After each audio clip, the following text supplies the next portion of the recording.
وسهلا بيكم في زوي زون، دليلكم ليوم أفضل الموسم التاني. أنا زوي، وفي البودكاست هنا هتكلم معاكم عن الحياة، عن إزاي نحل مشاكلنا من جذورها عشان نكمل، لأننا عارفين إن الدنيا مش ريشة في هوا زي ما قالوا، ولا طريقنا مسدود مسدود يا ولدي. الدنيا مرحلة هنعديها بحلوها ومرها. هنا هنصنع الحلو ونشوف إزاي نقلل المر.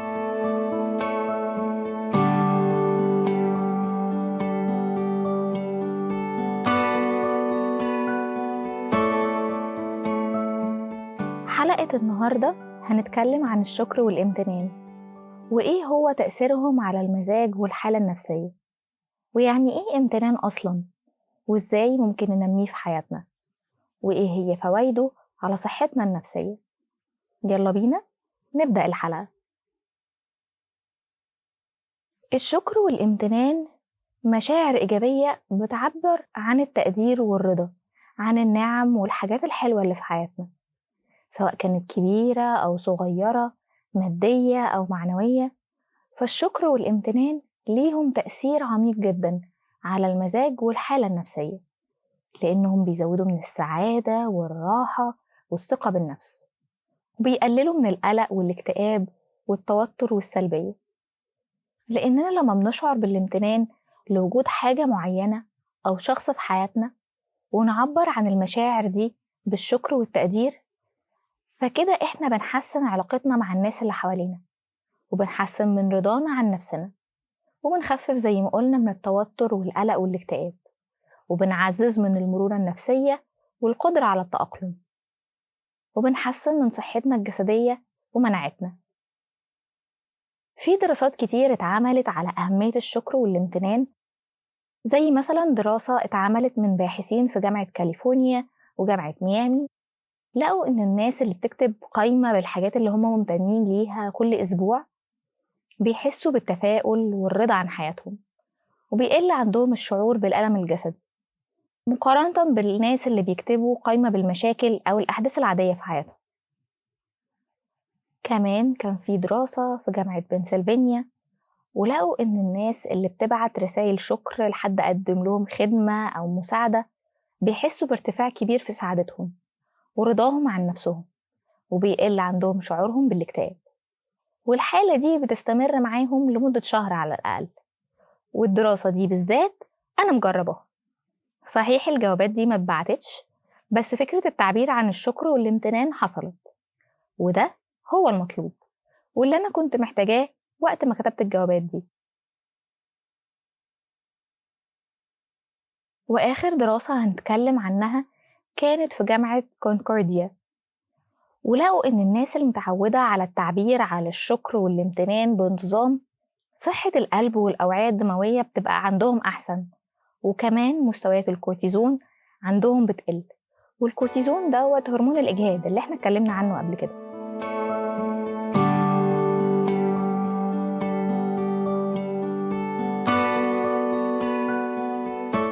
خلينا نفرق بين حاجتين، الامتنان والرضا. الاتنين مش حاجة واحدة، بيكملوا بعض بس هما مش حاجة واحدة. الامتنان هو لما يكون حد ممتن أو مقدر لحد أو لحاجة، زي لما حد يعمل لنا خدمة، يدينا هدية، يقف جنبنا في محنة، أو حتى يقول لنا كلمة تطبطب على روحنا. أما الرضا فده لما يكون حد راضي بالوضع اللي هو فيه ومش عايز يغيره، أو حتى لو عايز يغيره فهو متماشي معاه. اتغير بقى يبقى خير وبركة، ما اتغيرش أدينا راضيين. يعني انت ممكن تبقى راضي بس مش ممتن لسه.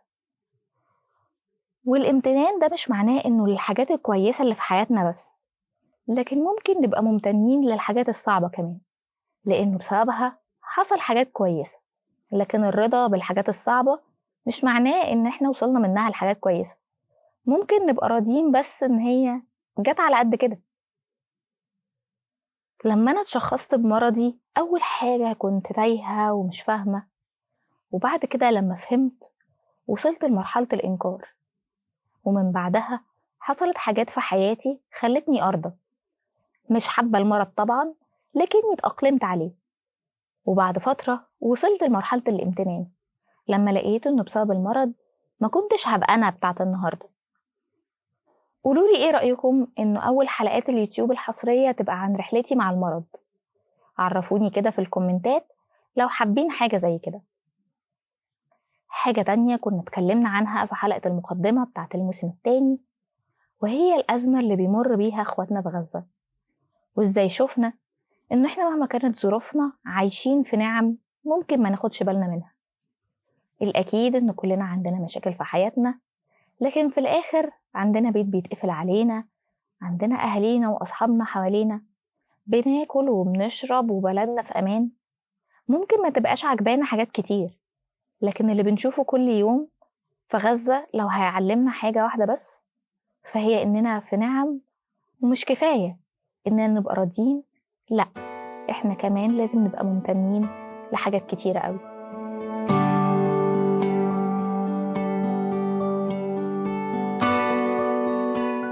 طب إزاي بقى نعزز من وجود الامتنان والشكر في حياتنا اليومية؟ في بعض الطرق والنصايح ممكن نعملها، زي مثلا الكتابة والتدوين. يعني كل يوم نكتب 3 أو 5 حاجات إحنا ممتنين ليها، مهما كانت بسيطة أو عادية، زي الصحة، العيلة، أصحابنا، الأكل اللي بناكله، الجو الحلو، أو أي حاجة بتبسطنا أو تخلينا نعيش يومنا بشكل أحسن. ممكن في الأول تلاقي صعوبة في إنك تكتب حاجات جديدة كل يوم، بس بعد كده العقل هيتدرب على إنه يلاحظ الحاجات دي، وهتلاقي الكتابة بالنسبة لك أسهل. التعبير عن الشكر، وده إننا نقول شكرا أو نبعت رسالة أو هدية لحد قدم لنا خدمة أو معروف أو نصيحة أو دعمنا في وقت صعب أو شجعنا، ونعبر له عن قد إيه إحنا بنقدره وممتنين ليه وللي عمله لينا. ونختص بالشكر الناس القريبين مننا اللي في أوقات كتير بنتعامل إن وجودهم تحصيل حاصل، مع إن وجودهم هو ده اللي بيخلي لحياتنا معنى.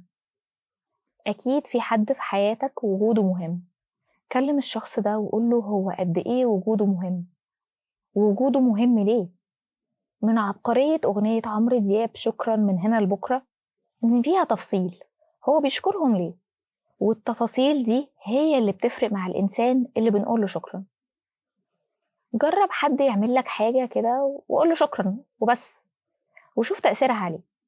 ومرة تانية قوله شكرا على تفصيلة معينة، هتلاقي تأثيرها أكبر. كمان في التأمل في النعم، زي ما قلنا إننا عايشين في نعم كتيرة، ولو قعدنا نعدها مش هنخلص. لكن التأمل في النعم ده كفيل إنه يبعد عننا الأفكار والطاقة السلبية. ده أنت في نعمة، إيه اللي ممكن يضايقك أو يعكنن عليك؟ كمان لو واخد صورة سلبية عن نفسك هيحسنها، خصوصا لو النعم دي موجودة في هيئة أشخاص أو إنجازات أنت حققتها. ده هيخليك تفكر إنك أكيد مش وحش قوي كده، وإلا الحاجات دي حصلت إزاي؟ نقعد كده ونفكر ونحمد ربنا على نعمته. التطوع، لما بنقدم جزء من وقتنا أو فلوسنا أو جهدنا أو مهاراتنا عشان نساعد ناس محتاجة، بنحس بالفرح لما بنشوف ابتساماتهم أو نسمعهم بيشكرونا أو بيدعولنا، وده بيزود من شعورنا بالامتنان لنفسنا وقدرتها على عمل الخير. وده بيوصلنا لفكرة إننا لازم نستمتع بالخير والحاجات الحلوة اللي بتحصل لنا. ما أنا لو مش شايف إنها حاجة حلوة مش هعرف أبقى ممتن ليها، وهتبقى بالنسبة لي حدث عادي. لكن لازم نقدر كل لحظة حلوة في حياتنا ونديها حقها. الامتنان هو أحسن طريقة تبدأ بيها اليوم، لأنه بيفتح لك أبواب التفاؤل وبيساعدك تشوف الفرص مش العقبات. بيساعدك إنك تكون مبدع فايق ومركز، بس تركيز هيدفعك لقدام مش يرجع بيك لورا. الامتنان لو كان دواء كان هيبقى الأعلى مبيعا، لأنه ضمانة لحياة أفضل. أنا ممتنة جدا لوجودكم معايا، والامتنان ده هو اللي بيدفعني إني أقدم حلقة ورا حلقة. قولولنا إيه هي الحاجة أو الحد اللي أنتم ممتنين لوجوده في حياتكم، وما تنسوش تعملوا شير للحلقة عشان تفيدوا بيها غيركم. لينكات السوشيال ميديا بتاعتنا هتلاقوها في التعليقات، تابعونا هناك عشان تبقوا جزء من عيلتنا. ونتقابل على خير الحلقة الجاية.